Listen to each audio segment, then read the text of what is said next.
Hello friends, ಭವ್ಯ ಅಡುಗೆಗೆ ಸ್ವಾಗತ. Friends, ಇವತ್ತು ಸಂಕ್ರಾಂತಿ ಹಬ್ಬದ ಸ್ಪೆಷಲ್ ಎಳ್ಳು ಬೆಲ್ಲ ಹೇಗೆ ಮಾಡೋದಂತ ತೋರಿಸ್ತಾ ಇದ್ದೀನಿ. ನಾನಿಲ್ಲಿ 1 ಕಪ್ಪು ಕಡಲೆ ಬೀಜ, 1 ಕಪ್ಪು ಹುರಿಗಡಲೆ, 2 ಅಚ್ಚು ಬೆಲ್ಲ, ಒಣಕೊಬ್ಬರಿ ನೋಡಿ. ಒಣಕೊಬ್ಬರಿನ ಮೇಲೆ ಸಿಪ್ಪೆಲ್ಲ ತೆಗೆದು ಈ ಥರ ಸಣ್ಣ ಸಣ್ಣ ಪೀಸ್ಗಳಾಗಿ ಮಾಡಿ ಇಟ್ಕೊಂಡಿದ್ದೀನಿ.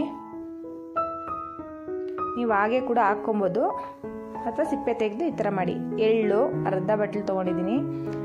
ಮತ್ತು ಇದು ಆಪ್ಷನಲ್ಲು, ಜೀರಿಗೆ ಪೆಪ್ಪರ್ಮೆಂಟ್ ಅಂತಾರೆ, ಅದು ಬೇಕಿದ್ದರೆ ಹಾಕೊಳ್ಳಿಲ್ಲ ಅಂದರೆ ಸ್ಕಿಪ್ ಮಾಡ್ಕೊಬೋದು. ನಾನಿಲ್ಲಿ ನೋಡಿ ಬೆಲ್ಲನ ಸಣ್ಣ ಸಣ್ಣ ಪೀಸಾಗಿ ಕಟ್ ಮಾಡ್ಕೊಳ್ತಾ ಇದ್ದೀನಿ.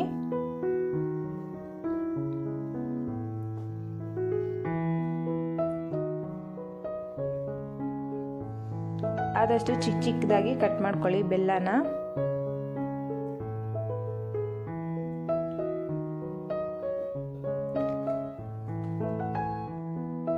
ನೋಡಿ, ಎಲ್ಲ ಈ ಸೈಜ್ ಕಟ್ ಮಾಡಿಕೊಂಡು ಈಗ ಒಂದು ಬೌಲ್ಗೆ ಹಾಕಿ ಇಟ್ಕೊಳ್ಳೋಣ. ಇದು ಕಟ್ ಮಾಡುವಾಗ ಈ ಥರ ಪುಡಿ ಆಗಿರುತ್ತೆ. ಇದನ್ನು ನಾವು ಪೊಂಗಲ್ಗೆ ಯೂಸ್ ಮಾಡ್ಕೊಳ್ಳೋಣ ಅಥವಾ ಬೇರೆ ಏನಕ್ಕಾದ್ರೂ ಸ್ವೀಟ್ಗೆ ಯೂಸ್ ಮಾಡ್ಕೊಳ್ಳೋಣ. ಈಗ ಒಂದು ಬಾಣಲಿ ಇಟ್ಕೊಂಡು ಕಡಲೆ ಬೀಜನ ಚೆನ್ನಾಗಿ ಫ್ರೈ ಮಾಡ್ಕೊಳ್ಳೋಣ. ನಮಗೆ ಒಟ್ಟು ಚೆನ್ನಾಗಿ ಬಿಡಬೇಕು, ಅಲ್ಲಿ ಗಂಟ ಫ್ರೈ ಮಾಡ್ಕೊಳ್ಳೋಣ. ನೋಡಿ, ಸಿಪ್ಪೆ ಬಿಡ್ತಾ ಇದೆ, ಇದು ಫ್ರೈ ಆಗಿದೆ. ತುಂಬ ಸೀದಿಸಬಾರ್ದು, ಕಹಿ ಬರುತ್ತೆ. ಈಗ ಒಂದು ತಟ್ಟೆಗೆ ಹಾಕ್ಕೊಳ್ಳೋಣ, ತಣ್ಣಗಾಗಲಿ, ಸಿಪ್ಪೆ ತೆಗಿಯೋಕ್ಕೆ ಈಸಿ ಆಗುತ್ತೆ. ಈಗ ಅದೇ ಬಾಣಲಿಗೆ ನಾನು ಎಳ್ಳು ಹಾಕ್ಕೊಂಡು ಹುರಿತಾ ಇದ್ದೀನಿ.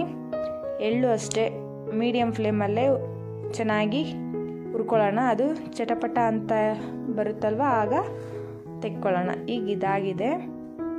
ಈಗ ನೋಡಿ, ಒಂದು ಬೌಲ್ಗೆ ಕಡಲೆ ಬೀಜ ಸಿಪ್ಪೆ ತೆಗೆದಿಟ್ಟಿರೋದು ಹಾಕ್ಕೊತಾ ಇದ್ದೀನಿ. ಮತ್ತು ಹುರಿಗಡಲೆ, ಎಳ್ಳು, ಬೆಲ್ಲ,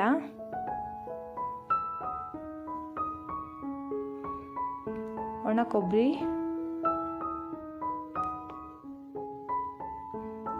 ಇಷ್ಟೇ ಹಾಕ್ಕೊಂಡ್ರು ಸಾಕು. ಎಳ್ಳು ಬೆಲ್ಲ ರೆಡಿ ಆಯಿತು ಅಂತ. ನಮಗೆ ಕಲರ್ಫುಲ್ಲಾಗಿ ಕಾಣಬೇಕು ಅಂದರೆ ಅದನ್ನು ಹಾಕ್ಕೊಬೇಕು. ಜೀರಿಗೆ ಪೆಪ್ಪರ್ಮೆಂಟು ಮತ್ತು ವೈಟ್ದು ಪೆಪ್ಪರ್ಮೆಂಟ್ ಬರುತ್ತಲ್ಲ, ಅದು ಹಾಕ್ಕೊಳ್ಳೋಣ. ಕಲರ್ಫುಲ್ಲಾಗಿ ಚೆನ್ನಾಗಿ ಕಾಣುತ್ತೆ. ಸೇಮ್ ಅಂಗಡಿಯಲ್ಲಿ ಹೇಗಿರುತ್ತೋ ಅದೇ ರೀತಿ ಮನೆಯಲ್ಲೇ ಮಾಡ್ಕೊಬೋದು. ಇನ್ನೇನು ಹಬ್ಬ ಬರ್ತಾ ಇದೆ, ಟ್ರೈ ಮಾಡಿ ಫ್ರೆಂಡ್ಸ್, ಮನೆಯಲ್ಲೇ ಯೂಸ್ ಮಾಡ್ಕೊಳ್ಳಿ.